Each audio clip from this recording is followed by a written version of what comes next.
So very good evening to all of you. सब लोग आ गए हैं आई थिंक। और ये जो अभी आपका वीडियो जो अपलोड होगा ये इवनिंग में 6 बजे, जैसा कि आपको पता है पावर सिस्टम का जो प्लान है वो इवनिंग में 6 बजे का है ना। 6 बजे आपको वीडियो मिलेगा और इसमें हम लोग जी कोर सीरीज चला रहे हैं जो कि एक काइंड ऑफ क्वेश्चन सीरीज है। और क्वेश्चंस आपको जो मिलने वाले हैं वो जेनिक लाइव ऐप पे मिलने वाले हैं। ठीक है, तो पिछले वीडियो में मैं टेलीग्राम ग्रुप बोल दिया था, उसको आप करेक्ट कर लेना। जेनिक लाइव ऐप पे आप जाओगे, स्टोर सेक्शन में देखना, वहां पे एक कोर्स है जो फ्री ऑफ कॉस्ट है, उस पे अप्लाई करके और उसके बाद आप इजिली ये सब क्वेश्चन, जितने भी मोस्ट एक्सपेक्टेड क्वेश्चंस हैं जो हम लोग खुद डिजाइन किए हैं, ऐसा नहीं है कि कॉपी पेस्ट कहीं से कर लिए हैं। अगर आप देखे होगे ये जो क्वेश्चन है, पहला क्वेश्चन, तो आपको समझ में आ गया होगा ये आपके लिए नया क्वेश्चन होगा ही होगा, क्योंकि ये कहीं से कॉपी पेस्ट नहीं है। तो हमारी जेनिक टीम ये एक सीरीज चला रही है फॉर गेट 2021, और गेट 2021 में आपका ये लिखा हुआ है most expected question. Expected question का मतलब ये नहीं है कि यही आ जाएगा, ये कंफ्यूजन मत नहीं रहना कि हाँ यहाँ पे जो क्वेश्चन आ रहा है वही गेट में आ जाएगा, बिल्कुल भी नहीं ऐसा होता है। मोस्ट एक्सपेक्टेड का मतलब है कि लास्ट 5 to 10 ईयर्स का हमने ट्रेंड देखा, और ट्रेंड देखने के बाद उसके बेसिस पे हमने क्वेश्चंस डिजाइन किया, क्वेश्चंस क्रिएट किया। अगर आप इसको सोल्व करते हो, मतलब इनडायरेक्टली आप अपने आप को कह सकते हो कि अगर इसका करेक्ट आंसर है, दैट मीन्स कि आप गेट एग्जाम में अच्छा कर सकते हो। तो ये आपके लिए एडवांटेजियस है। तो जो लोग भी जेनिक लाइव ऐप पे नहीं है, जेनिक लाइव ऐप पे आ जाओ फर्स्ट थिंग, और वहां जाकर क्वेश्चंस हर दिन आपको मिलेगा, वो क्वेश्चन को सोल्व करके आंसर अपने पास रखना। और उसके बाद इवनिंग में शाम को 6 बजे पावर सिस्टम का आएगा वीडियो, जिसमें मैं आपको इसका एक्सप्लेनेशन दूंगा और क्या क्या पॉसिबिलिटी हो सकता है वो भी बताऊंगा। जैसा कि पहला क्वेश्चन हमने जो कल का जेनिक लाइव ऐप का क्विज अगर आप देखे होगे तो उसमें ये क्वेश्चन आपको मिला था, जिसमें 2 बस सिस्टम था। मैं पूरा नहीं लिखूंगा, क्वेश्चन के लिए आप जेनिक लाइव ऐप पे आइए। और receiving end voltage 1 at an angle of 0 पे है। यहां पे लोड लगा हुआ है जो पावर कंज्यूम कर रहा है 0.8 per unit eight 0.8 power factor. यहां पे आपका transmission line reactance J 0.5 per unit है, कोई रेसिस्टिव एलिमेंट नहीं है। और sending end voltage VS at an angle of delta दिए हुए, कुछ भी हो सकता है।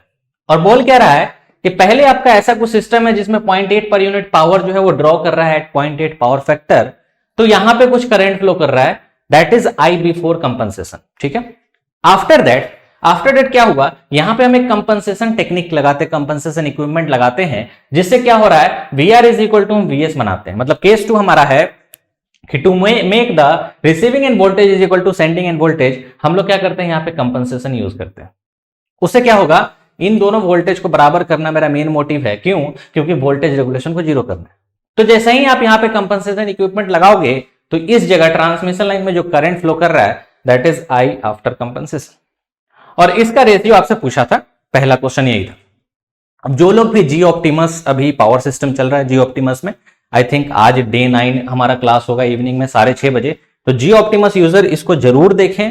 शाम को 6 बजे अपलोड होगा, आप इसको पहले देख लें और उसके बाद फिर जेनिक लाइव ऐप पे आके जी ऑप्टिमस का जो 6:30 से सेशन चलेगा उसको आप लाइव देखना। तो जो भी जी ऑप्टिमस में इनरोल किए होंगे ना, मेरे हिसाब से उनके लिए एकदम बहुत आसान सवाल हो गया होगा, क्योंकि ऐसे क्वेश्चंस हम कराए भी हैं और प्लस उनको मैं कुछ टेक्निक बताया हूं जिससे वो इजिली इसको कैलकुलेट कर पाएंगे। ठीक है, तो जी ऑप्टिमस यूजर आप हैं तो कमेंट कर सकते हो कि हाँ आपसे बन रहा है कि नहीं बन रहा है, क्योंकि आप हमारे लिए प्रायोरिटी पे ऊपर रहोगे ऑब्वियसली।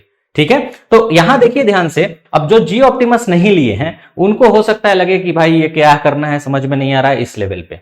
अगर समझ में आ रहा है वेल एंड गुड, नहीं समझ में आ रहा है तो अभी आप समझ लोगे इस क्वेश्चन के थ्रू। तो ऐसा कुछ क्वेश्चन था। अब देखो हम सोचते कैसे हैं, इसका सॉल्यूशन कैसे निकालना है। आप ध्यान से देखो, यहां लोड जो लगा हुआ है ये ऑब्वियसली ऐसा भी दिया हुआ था कि 0.8 पावर फैक्टर लैग, मतलब कि दैट मींस लैगिंग लोड है। अब लैगिंग लोड के केस में यहां पे कितना करंट ड्रॉ करेगा वो हम निकाल सकते हैं ऑब्वियसली। कैसे निकालेंगे, हमें मालूम है per unit is always defined as in perfect V per unit I per unit into cos phi is nothing but output power, and this output power is 0.8। तो हम कह सकते हैं V पर यूनिट यहां पे receiving end voltage is 1 at an angle of 0, cos phi 0.8 है, I per unit I0 हो जाएगा, तो हम बोल सकते हैं I0 will be equal to 1 at an angle of -36.86। Reference voltage हम 0 लिए हैं तो करंट ऑब्वियसली कितना लैग करेगा, -36.86 से लैग कर जाएगा, इतना डिग्री से लैग कर जाएगा, और I0 की वैल्यू आप इतना निकाल लिए।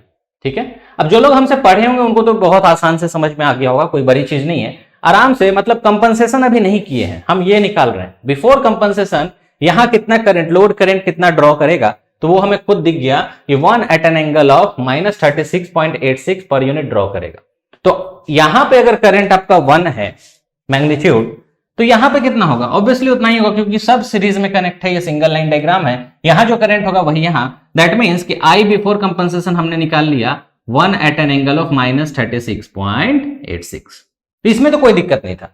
अब आफ्टर कंपनसेशन, अब देखो इस एंगल पे, इस करंट पे अगर आप सेंडिंग एंड वोल्टेज निकालोगे तो वो 1 से ज्यादा आएगा या कम भी आएगा, डिपेंड करता है कैसा लोड है। ऑब्वियसली लैगिंग लोड है तो 1 से ज्यादा आएगा।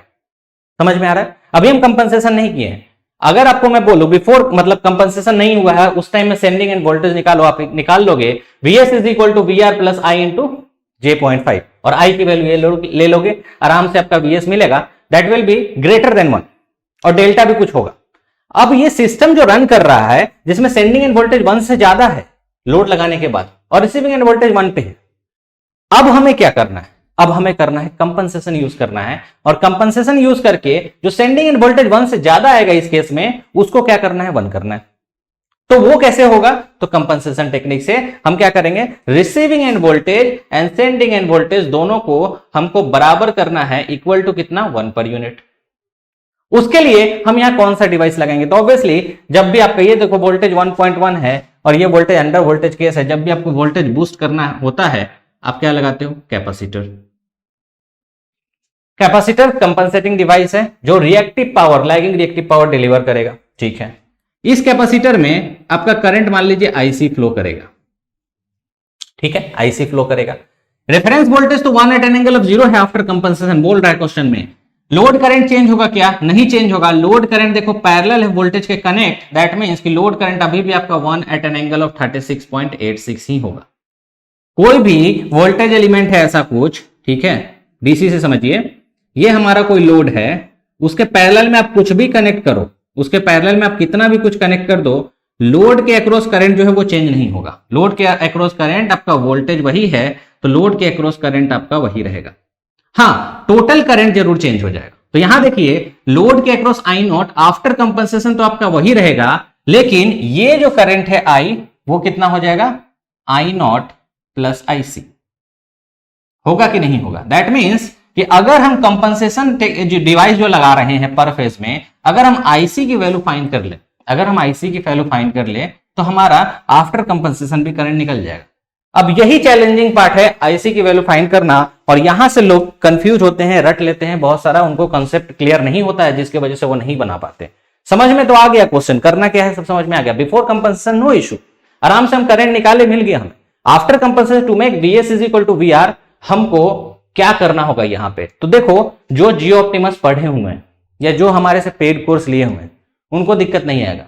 इस बस पे मान लो reactive power available at that bus is QR available है। अब जितना भी reactive power available at this bus होगा और जितना ये लोड डिमांड करेगा, दोनों का सम आपको कंपनसेशन डिवाइस का रेटिंग मिल जाएगा, दैट मींस कि क्यूसी मिल जाएगा। मान लो ये रिएक्टिव पावर जो डिलीवर करेगा वो क्यूसी है। एक बार आपको क्यूसी मिल गया तो V R multiplied by IC करके हम आईसी निकाल लेंगे, QC is equal to IC हो जाएगा। आईसी का एंगल कितना होगा? Obviously voltage 1 at an angle of 0 है तो इसमें करंट जो जाएगा वो 90 डिग्री लीड करेगा, प्योरली कैपेसिटिव। जैसे ही आपको करंट मिला, इसका करंट ऐड करिएगा, आफ्टर कंपनसेशन मिल जाएगा। बस इतना ही है, सिंपल सा चीज।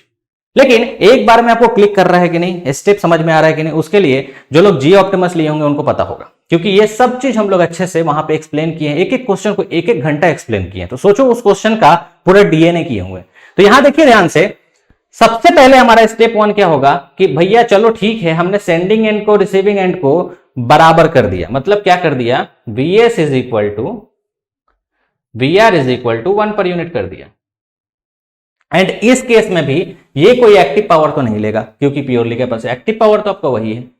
तो हम ये कह सकते हैं, ये आप लोग पढ़े होंगे, Vs VR upon X into sine delta is equal to 0.8 पढ़े होंगे? बिल्कुल सर पढ़े हैं। तो डेल्टा यहां से निकाल लेंगे हम लोग, साइन इनवर्स 0.8 मल्टीप्लाइड बाई 0.5, ये 0.5 पर यूनिट है एक्स की वैल्यू। तो डेल्टा की वैल्यू यहां से कुछ आएगी, डेल्टा की वैल्यू कितनी आएगी वो आप देख लो कैलकुलेट करके। डेल्टा की वैल्यू कितनी आएगी? Sine inverse 0.8 multiplied by 0.5, 23.57। That means ये देखो, ये डेल्टा आफ्टर कंपनसेशन है। बिफोर कंपनसेशन डेल्टा कितना होगा वो आपको निकालने के लिए क्या करना पड़ेगा? यहाँ का करंट आप निकाले हो उस हिसाब से देखना पड़ेगा। डेल्टा बिफोर कंपनसेशन भी उतना ही होगा, लेकिन मैग्नीट्यूड ऑफ वीएस चेंज हो जाएगा, क्योंकि हम एक्टिव पावर जो है वो फिक्स रखे हुए हैं बिफोर एंड आफ्टर दोनों। तो before and after active power fix मतलब कि डेल्टा सेम आएगा, वो मैं समझ रहा हूं, लेकिन वोल्टेज जो होगा वो चेंज हो सकता है। ये डेल्टा भी वेरी कर सकता है, क्योंकि आप देखो before compensation VS VR upon X into sine delta is equal to 0.8 करोगे बिफोर कंपनसेशन। कंपनसेशन टेक्निक जब नहीं यूज किए।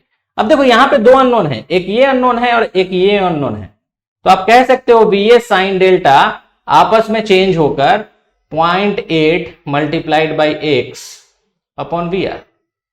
तो ये एक्स पता है आपको 0.5, वी आर 1, ठीक है, लेकिन वीएस अननोन है और डेल्टा अननोन है, तो हम नहीं कह सकते हैं कि डेल्टा आपका चेंज करेगा कि नहीं चेंज करेगा। अगर मैग्नीट्यूड ऑफ वीएस 1 करोगे तब बोल सकते हैं कि डेल्टा 23.57 है, लेकिन फर्स्ट केस में देखो तो वीएस की वैल्यू आपका 1 से ज्यादा है, दैट मींस कि जब वीएस की वैल्यू 1 से ज्यादा होगी तो डेल्टा की वैल्यू कम होगी, ठीक है। तो आप कह सकते हो before and after, yes, conclusion निकाल सकते हैं कि before and after the value of delta will change, as simple as that. तो हर चीज को सोचो समझो, उसके बाद अप्लाई करोगे तो इजीली निकल जाएगा। अब हमारे पास डेल्टा है, चलो ठीक है डेल्टा है। अब रिएक्टिव पावर रिसीविंग एंड के अक्रॉस कितना होगा, रिएक्टिव पावर रिसीविंग एंड के अक्रॉस कितना होगा वो फाइंड करना है, रिएक्टिव पावर रिसीविंग एंड।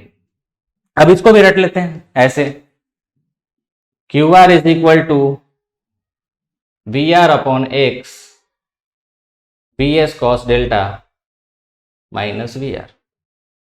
इसको आप रट लेते हो, रटे हो अच्छी बात है, नहीं रटे हो तो जी ऑप्टिमस यूजर से पूछो, पूरा स्टेप अच्छे से क्लियर किया हूं, उनको रटने की जरूरत नहीं है, सिर्फ 50 सेकेंड में वो निकाल सकते हैं क्यूआर का फॉर्मूला, कोई दिक्कत नहीं है। करंट का कंजुगेट निकालो, V R into I R conjugate करो, आ जाएगा। तो यहां देखिए जब क्यूआर आप फाइंड करेंगे तो 1 अपॉन 0.5, वीएस आपका 1 है, 1 into cos 23.57 minus V R भी आपका 1 है। ये जब आप निकालोगे तो आपकी जो वैल्यू आएगी वो कितनी आएगी, cos 23.17 माइनस 1 डिवाइडेड बाई 0.5, ये आएगी 0.1669, वो भी निगेटिव में 0.1669। अब जी ऑप्टिमस यूजर निगेटिव का वैल्यू पता है ना आपको, निगेटिव मतलब this much amount of lagging reactive power, यहां पे कमी है, लैगिंग रिएक्टिव का पावर की डिफिशियंसी है यहां पे, कितना, तो 0.1669, मतलब कि देयर इज डिफिशियंसी इन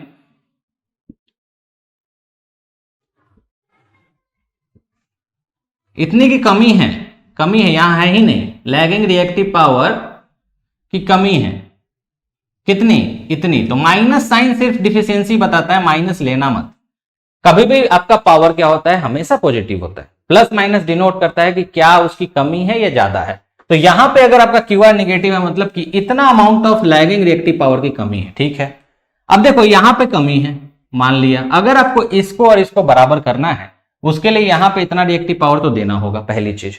दूसरी चीज, यहां लोड का भी रिएक्टिव पावर होगा, ऑब्वियसली एक्टिव पावर आपका 0.8 है, पावर फैक्टर आपका कितना है 0.8, तो यहां का एपरेंट पावर आप निकाल सकते हो 0.8 डिवाइडेड बाई 0.8। अब ये सब तो बहुत आसान चीज है आपके लिए। तो रिएक्टिव पावर ऑफ लोड, इस लोड का रिएक्टिव पावर क्या होगा, S इंटू साइन फाई 0.6। समझ में इजीली आ जाएगा, कोई दिक्कत नहीं है। इसका पावर ट्रायंगल आप बनाओ, ये एक्टिव पावर दिया हुआ है तो इसका पावर ट्रायंगल बनाओ, आपको reactive power, lagging reactive power कितना है, मतलब लोड जो डिमांड कर रहा है लैगिंग रिएक्टिव पावर, इसको दो भैया 0.6 पर यूनिट।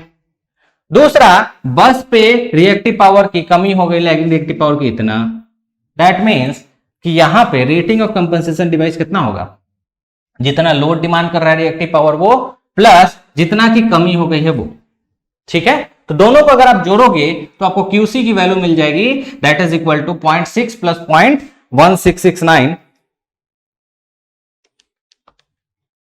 0.7669 आ जाएगा, 0.7669 पर यूनिट। अब एक बार आपको reactive power delivered by this compensating equipment क्या होगा, ये लोड को डिलीवर किया और प्लस जो बस में कमी थी उसको भी ये दे दिया। तो एक बार आपको ये मिल गया, this is only the V into I into sine phi कीजिएगा, ऑब्वियसली ये 90 डिग्री लीड करेगा तो VI से ही आप सीधे रिप्रेजेंट कर सकते हो, और यहां पे जो I होगा वो IC होगा। तो IC आपको सीधे मिल जाएगा, चूंकि V1 eight an angle of 0 है तो आईसी की वैल्यू भी आपका यही हो गया 0.7669 एट एन एंगल ऑफ +90। +90 क्यों लिए ये बताने की जरूरत नहीं है, प्योरली कैपेसिटिव में करंट लीड करता है +90 से। अब आपके पास आईसी हो गया, लोड करंट आपका पहले जितना था उतना ही है, तो आई आप इजिली निकाल सकते हो। दोनों का फेजर एडिशन, दोनों का फेजर एडिशन ध्यान रखना, फेजर एडिशन अगर नहीं करोगे तो गलत आएगा, ठीक है। तो फेजर एडिशन बहुत जरूरी है समझना। 1 at an angle of -36.86 shift complex base. तो दोनों का आप करंट जब ऐड करते हो तो आफ्टर कंपनसेशन जो आपको करंट मिलेगा 0.8173 एट एन एंगल ऑफ, कुछ मैग्नीट्यूड की बात हो रही है, एट एन एंगल भी लिख लीजिए कोई दिक्कत नहीं है, 11.79। अब इन दोनों का मैग्नीट्यूड का रेशियो, तो मैग्नीट्यूड इसका 1, इसका इतना, तो 1 डिवाइडेड बाई कर दीजिए 0.8173, ये आपको मिल जाएगा। इसका आंसर जो मिलेगा वो मिलेगा 1.223 पर यूनिट। तो मैं ये मान के चलता हूं कि जो जियो ऑप्टिमस यूजर देख रहे हैं इसको, वो इसको करेक्ट किए होंगे। नहीं करेक्ट किए हो तो फिर आ जाओ, फिर लाइव ऐप पे आ जाओ, जियो ऑप्टिमस में जो 6:30 से चलेगा, ठीक है, उसमें अपन लोग इसको डिस्कस करेंगे और पूछेंगे कि क्यों सही नहीं हुआ। ये सब हमने पढ़ा रखा है आपको बहुत डिटेल में, ठीक है। तो इस तरह से आप सोचो समझो और उसके बाद निकालो। Final answer is 1.223 per unit. इस दोनों का मैग्नीट्यूड हमको लेना था क्योंकि क्वेश्चन में आपका यहां मोड दिया हुआ था, यहां मोड दिया हुआ था, और नहीं भी दिया होता तो मैग्नीट्यूड ही लेते, क्योंकि आपका डिवीजन में कुछ भी मैग्नीट्यूड पे चेंज नहीं आएगा, उतना ही रहेगा, लेकिन एंगल में एक साथ आपका एंगल भी आ जाएगा। तो उसको लिखने का तरीका मोड में ही हो सकता है 1.223 per unit. This is not per unit, ठीक है, ये तो सीधे रेशियो है ना। तो इतना आंसर हो जाएगा 1.223 आंसर इसका है। क्लियर हुआ? तो ये है। अब बताओ ऐसा क्वेश्चन कभी देखे हो किसी भी बुक वगैरह में? बता देना मेरे को कि ऐसा क्वेश्चन देखे हो। ये सब क्वेश्चन डिजाइन किया गया है और इसी तरह से हम आपके लिए बहुत सारा एक्सपेक्टेड क्वेश्चन, मतलब सीरीज एक टाइप ऑफ चला रहे हैं पावर सिस्टम में। आपको लगभग हमको लगता है कि 10-15 क्वेश्चन जितना भी पड़े, जितना भी हो, वो डिसाइड होगा अकॉर्डिंग टू, क्योंकि सारे सब्जेक्ट आपको करने हैं ना, ऐसा नहीं है कि सिर्फ पावर सिस्टम ही करने। तो हम लोग डिसाइड करेंगे और उस हिसाब से आपको क्वेश्चन मिलेगा। तो अब श्योर हो जाओ कि हम लोग आ रहे हैं, ठीक है। और जेनिक लाइव ऐप पे क्वेश्चन लेकर सोल्व करना शुरू कर दो, ठीक है। क्वेश्चंस, ये सब क्वेश्चंस क्रिएटिव क्वेश्चंस है काइंड ऑफ, ठीक है। तो क्रिएटिव क्वेश्चंस अगर आपको फ्री ऑफ कॉस्ट मिल रहा है यूट्यूब पे, तो उसकी रिस्पेक्ट करो। जेनिक लाइव ऐप से क्वेश्चन लो, उसका सोल्यूशन निकालो और उसके बाद इस यूट्यूब वीडियो को देख के इतना आंसर मिलाओ और चेक करो कि आप कहां मिस्टेक किए हो, और उसको आप कमेंट में डिस्कस करो मेरे साथ, क्योंकि जब तक आप डिस्कस हमसे नहीं करोगे मजा नहीं आता पढ़ाने में, ठीक है। डिस्कशन बहुत जरूरी है, कहां आप मिस्टेक कर रहे हो, क्या कर रहे हो, क्या दिक्कत है, वो जब पता चलेगा तो नेक्स्ट लेक्चर में मैं उस कमेंट के हिसाब से नेक्स्ट लेक्चर का मॉड्यूल तैयार करूंगा, ठीक है ना। तो इसी तरह से इसको करते हैं, अच्छे से धूमधाम से आप लोग पढ़ो। और 45% लोग सब्सक्राइब नहीं करते हैं लेकिन वीडियो देखते हैं, तो सब्सक्राइब भी कर लीजिए। लाइक डिसलाइक तो कंटेंट पे डिपेंड करता है, आपको पसंद आया तो कर दीजिए, नहीं पसंद आया तो कोई बात नहीं, ठीक है। तो इस तरह से हम लोग का ये जी कोर 01 था, जी कोर 02 आज आपको मिलेगा और उसका वीडियो हम कल देंगे, ठीक है। तो जुड़े रहिए जेनिक के साथ। Thank you so much.